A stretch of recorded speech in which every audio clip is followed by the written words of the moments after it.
Les vraies voix Sud Radio. Christophe Bordet. Chers amis, nous partons en Gironde. D'abord, il fait très beau là-bas, il fait très chaud. Et conséquence, le relâchement est là. 48 heures avant les nouvelles annonces du Premier ministre Édouard Philippe, le relâchement est là. La nouvelle phase de déconfinement qui doit être annoncée par Édouard Philippe normalement. À Arcachon, tiens, par exemple, une cinquantaine de jeunes se sont filmés en train de faire la fête sur une plage. La préfète promet des sanctions. Bon, alors je ne sais pas ce que vous en pensez, Caroline Grima par exemple.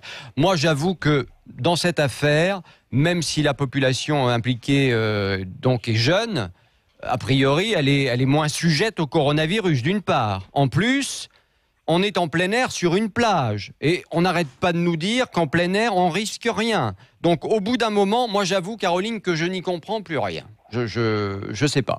J'avoue que j'hallucine un petit peu parce que là, la préfète dit on va prendre des sanctions, on va mettre des amendes, etc.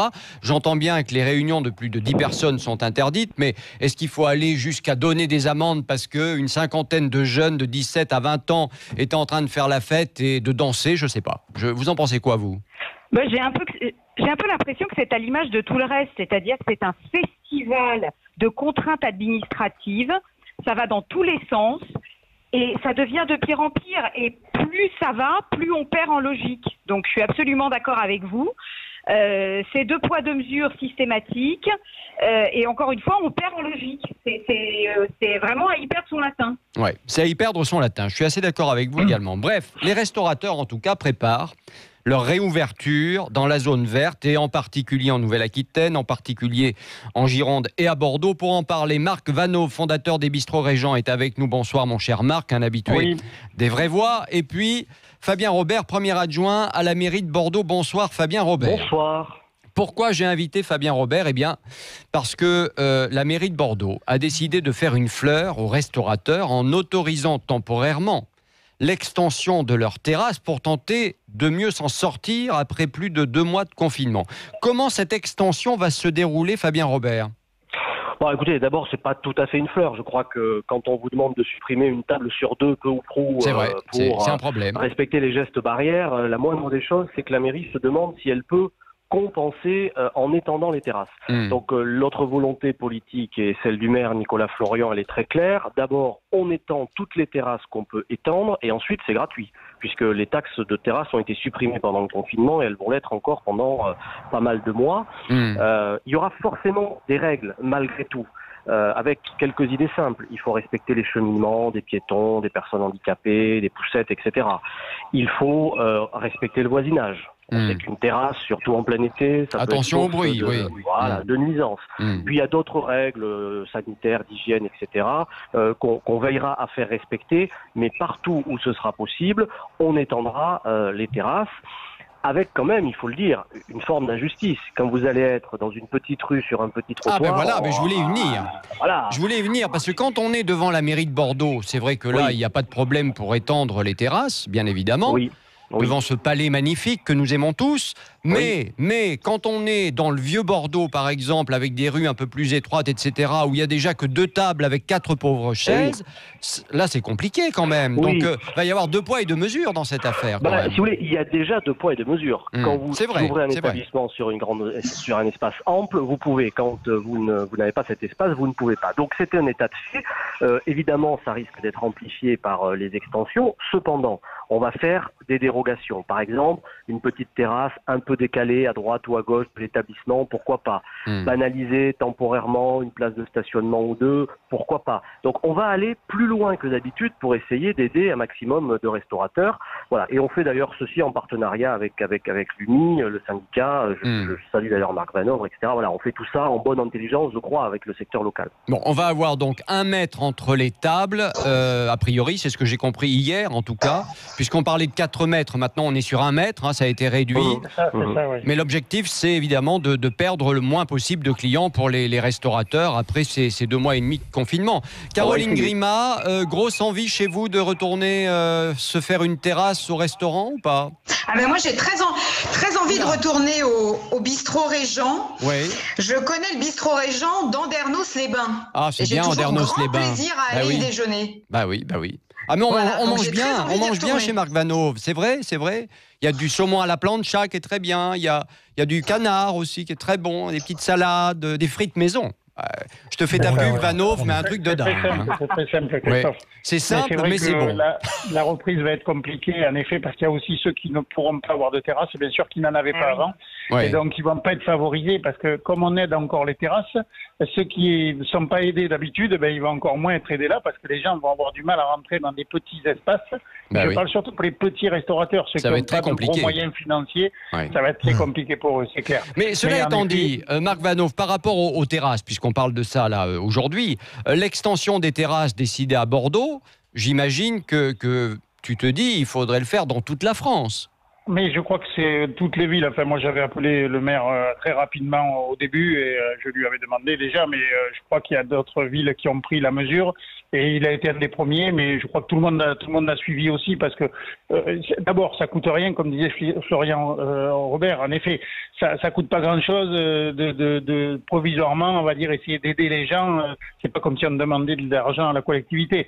Donc, en effet, le fait d'offrir, on va dire, les frais de terrasse puis de pouvoir les agrandir, c'est la moindre des choses que peuvent faire, on va dire, les villes, évidemment. Mais il y en a peut-être qui vont pas vouloir aussi. Donc, c'est vrai que c'est bien qu'ils le veuillent et qu'ils jouent le jeu pour essayer de nous aider. Alors, est-ce qu'on est maintenant sûr et certain, on attend les annonces, je le disais tout à l'heure, dans la bouche du Premier ministre jeudi, est-ce que l'on est sûr et certain que le 2 juin, c'est-à-dire la semaine prochaine, les restaurants de la zone verte vont pouvoir réouvrir ?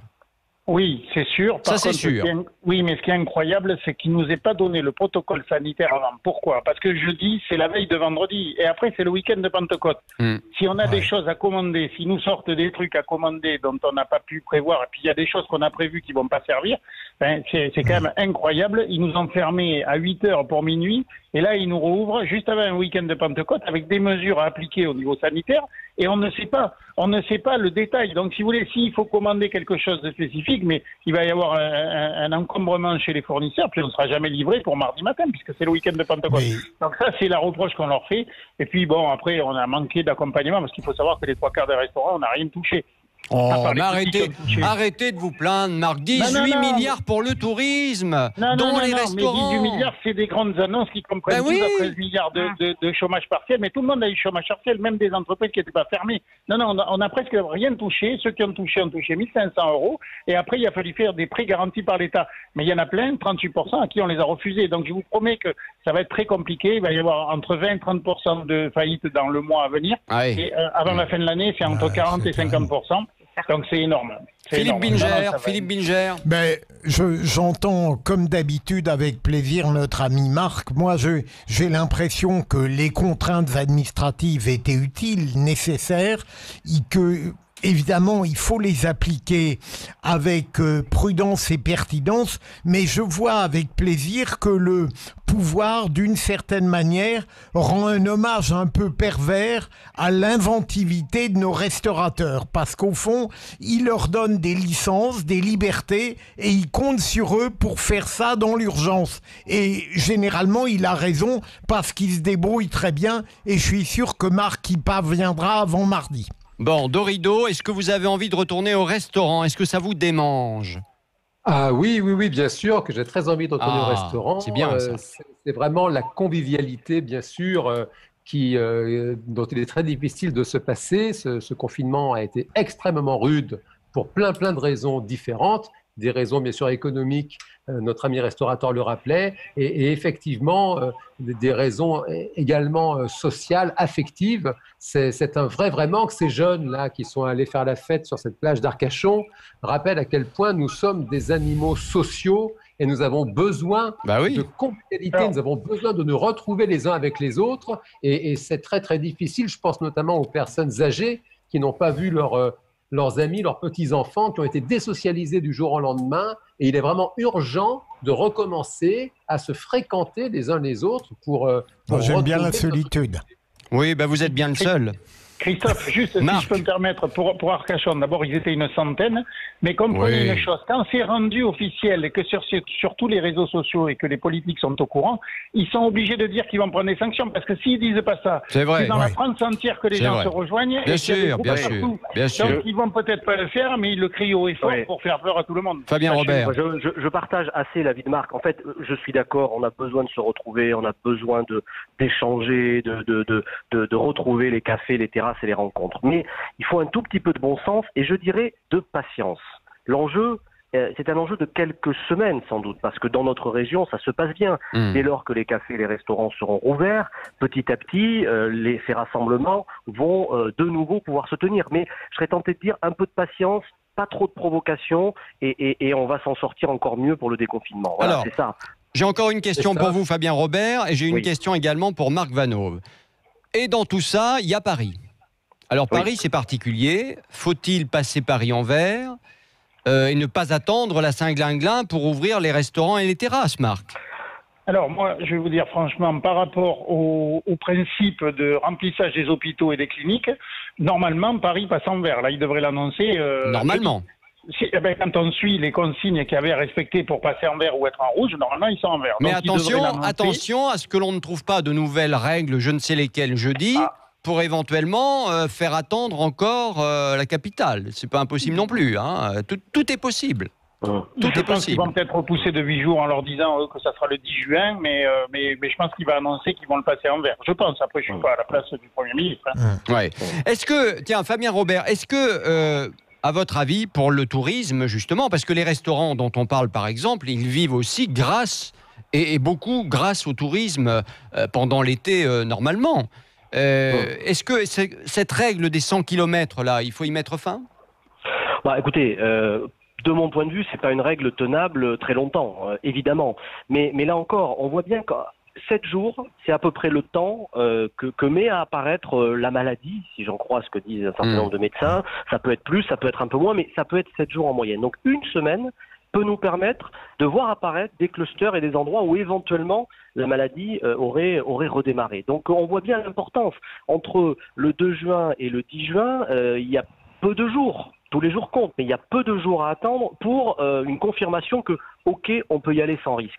Donc, moi, je crois que ces règles, elles ne peuvent pas tenir 2 mois de plus. On ne peut pas rester tout l'été avec la règle des 100 km. Si la situation sanitaire le permet, moi, je plaide plutôt, effectivement, pour qu'elle soit assouplie, mais qu'on soit raisonnable. Attendez, il y a quand même 2 choses très rapidement. Mais premièrement, le déconfinement, ça fait maintenant 2 semaines. Voilà. Il n'y a pas... A priori, certes, il y a eu quelques clusters, comme on dit, quelques foyers qui sont apparus, mais finalement pas tant que ça. Et puis, les médecins généralistes, actuellement, disent tous la même chose. Ils ne voient pas arriver de personnes en nombre qui auraient les symptômes du Covid-19. Dans les hôpitaux, les lits de réanimation, c'est redevenu à la normale avec les autres pathologies que l'on connaît aussi. Voilà, donc c'est quand même pas très inquiétant pour le moment. Il y a peut-être un effet saisonnalité, je ne sais pas, c'est ce que disent aussi certains médecins qui jouent. Je pense qu'il y a, on a 15 jours devant nous, 10-15 jours qui sont un peu décisifs, mais il ne s'agit pas de se projeter tout l'été avec ces règles-là, ça n'aurait pas de sens. Bon, puis moi je vais vous dire, parce que ça fait déjà 2 semaines que j'en parle, j'ai fait un billet là-dessus d'ailleurs sur Facebook également, il y a un moment... Vous allez parler de votre résidence secondaire? Absolument, comme plus de 3 millions de Français, dont un certain nombre en Gironde, d'accord? Quand vous avez une idée en tête, vous... Oui, je ne la lâche pas, absolument, et j'estime qu'il est absolument anormal que l'on paie des impôts sur les résidences secondaires à partir du moment où on est empêché d'en profiter. Pardon, mais on n'est pas plus contagieux dans sa résidence secondaire que les uns sur les autres dans le métro, autant que je sache. Donc voilà, mais c'est mon avis personnel, Fabien Robert, bien évidemment, et ça n'engage que moi. D'entendre que la région bordelaise vous manque. Ah ben ça c'est sûr, mais je pense, vous savez, que ça sera pour la vie, ça sera comme ça, voilà. Très bien. Bon, en tout cas, on est tous les jours en Gironde et on est tous les jours à Bordeaux grâce à Sud Radio, et c'est bien ça le principal. Merci Fabien Robert d'avoir été avec nous, merci Marc également d'avoir été avec nous, Marc Vanove que l'on retrouve régulièrement dans Les Vraies Voix sur Sud Radio, restaurateur. Dans un instant, on part dans l'espace.